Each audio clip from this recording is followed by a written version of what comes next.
आज का टॉपिक है examination of cardiovascular system. Cardiovascular system cardiovascular examination जो है ये एक सेंट्रल टूल है। इसमें हम असेस कर सकते हैं कार्डियोवास्कुलर सिस्टम और उसकी फंक्शनिंग के बारे में। एग्जामिनेशन में इंक्लूड्स होता है कि हमने असेसमेंट करनी होती है vital science, jugular Venus pulse, chest inspection, palpation and the most important auscultation of the heart. जो जनरल स्टेप्स होते हैं हर सिस्टम की एग्जामिनेशन की, वो 4 मेन होते हैं: inspection, palpation, percussion and auscultation. ये हम कोई भी एग्जामिनेशन स्टार्ट करते हैं रेस्पिरेटरी का, कार्डिक का, एब्डोमिनल, तो उसमें ये 4 मेन स्टेप्स होते हैं। कार्डियोवास्कुलर कोई भी एग्जामिनेशन स्टार्ट करने से पहले सबसे पहले हम अपना इंट्रोडक्शन देते हैं पेशेंट को। इंट्रोड्यूस योरसेल्फ, अपने बारे में बताना है और कंफर्म करना है पेशेंट के नेम को, उसकी डेट ऑफ बर्थ को। डेट ऑफ बर्थ हम इसलिए कंफर्म करते हैं, इससे हमें एज का अंदाज़ा हो जाता है और कुछ डिजीज़ जो होती हैं हार्ट की वो एज रिलेटेड होती हैं। फिर हमने पेशेंट को पूरे एग्जामिनेशन का बताना है, सारे स्टेप्स बताने हैं, वो एक्सप्लेन करने हैं कि मैं आपके साथ ये करूँगी या ये करूँगा, ये स्टेप्स होंगे, इसमें आप हमारे साथ कोऑपरेट करें। फिर उसमें हम कॉन्सेंट लेंगे उसका, कि उसे हम परमिशन लेंगे कि आया कि वो रेडी है एग्जामिनेशन करवाने के लिए। फिर जब वो कॉन्सेंट ले लेंगे उसके बाद सबसे पहले अपने हैंड्स को रब करेंगे, वॉश करेंगे, मास्क का यूज़ करेंगे। और मोस्ट इम्पॉर्टेंट पार्ट जो एग्जामिनेशन में बहुत ज़्यादा ज़रूरी होता है वो है एक्सपोज करना पेशेंट को।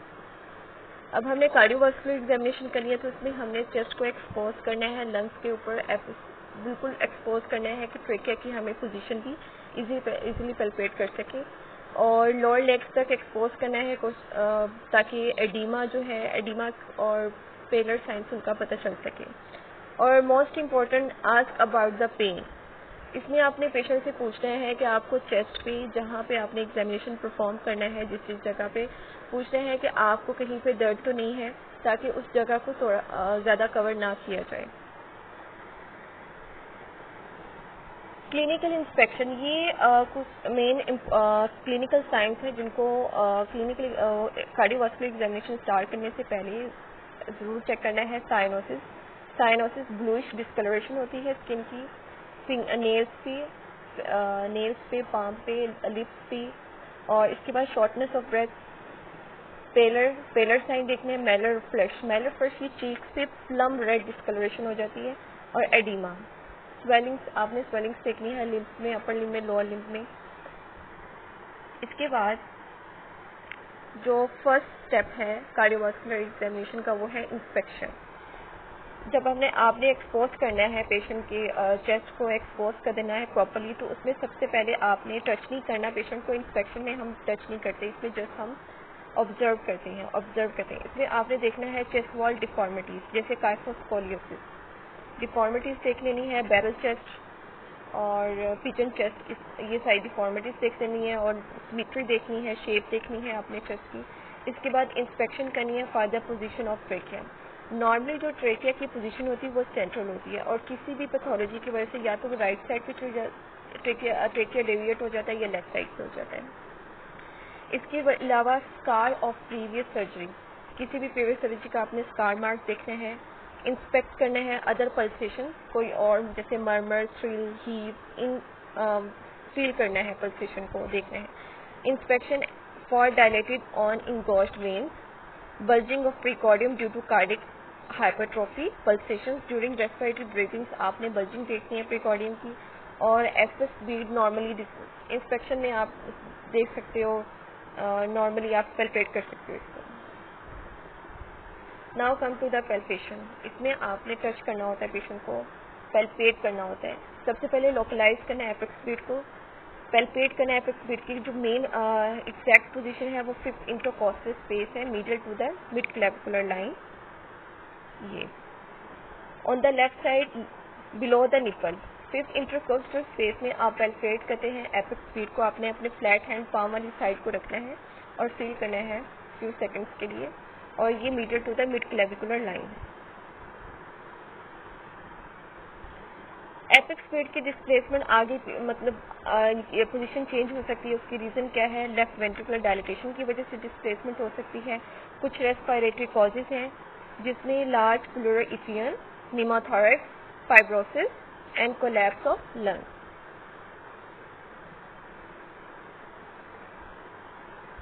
फिर पैल्पेट करना है पोजीशन ऑफ ट्रेकिया को, इसमें आपने पैल्पेट करना है ट्रेकिया की जो नॉर्मल पोजीशन होती है वो सेंट्रल होती है और किसी भी पैथोलॉजी की वजह से राइट और लेफ्ट डेविएट हो सकती है। फिर पैल्पेट करना है पैरास्टर्नल हीव के लिए। पैरास्टर्नल हीव के लिए पैल्पेट करना है, इसमें आपने जो पाम है हैंड का वो आपने स्टर्नम की लेफ्ट साइड पे रखना है और फिंगर्स को थोड़ा सा स्लाइटली लिफ्ट करना है, ठीक है, ताकि इम्पल्सेस फील हो सकें पैरास्टर्नल हीव की।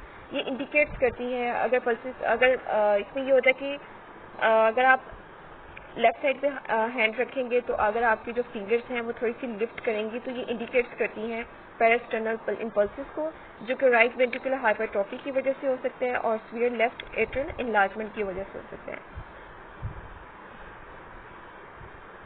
Then palpation for the thrill and palpation for the tender points. Tender point मतलब जहाँ पे अगर पल्पेट करते हैं वहाँ पे फेस एक्सप्रेशन को आपने लाजमी देखना है कि अगर पेनफुल होगा तो फेस एक्सप्रेशन चेंज होंगे, तो आपने वहीं से उसको जज करना है कि कहाँ पे टेंडर पॉइंट्स हैं। Now palpation for the thrill, ये एक पैल्पेबल मर्मर है। It is a palpable murmur.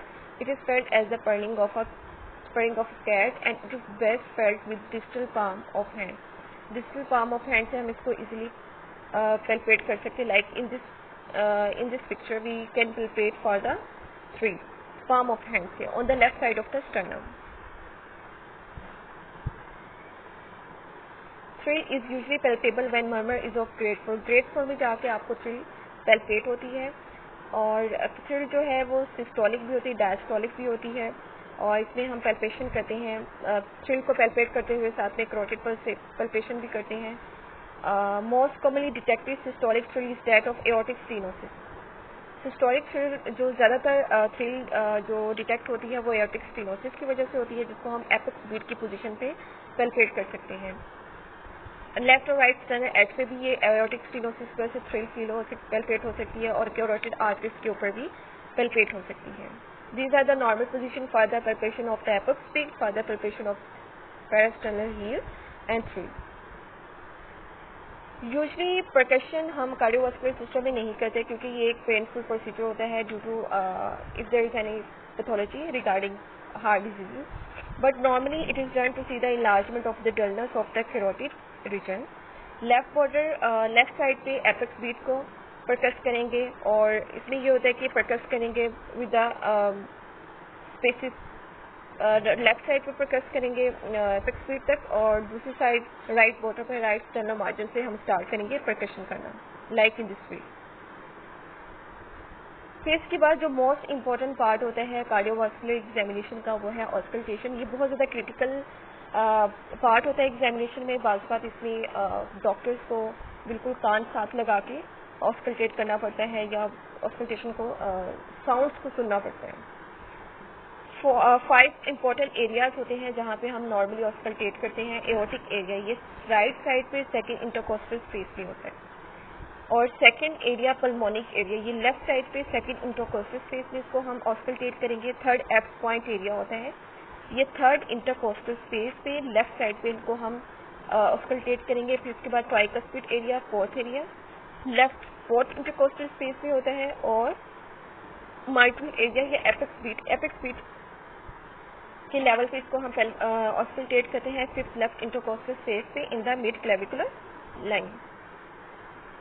ये इम्पोर्टेंट स्टेप्स हैं कार्डियोवास्कुलर एग्जामिनेशन के और कार्डियोवास्कुलर एग्जामिनेशन से हमें कार्डियोवास्कुलर सिस्टम की फंक्शनिंग का मतलब उसको हम इजीली असेस कर सकते हैं और डायग्नोज कर सकते हैं हार्ट डिजीजेस को। Thank you.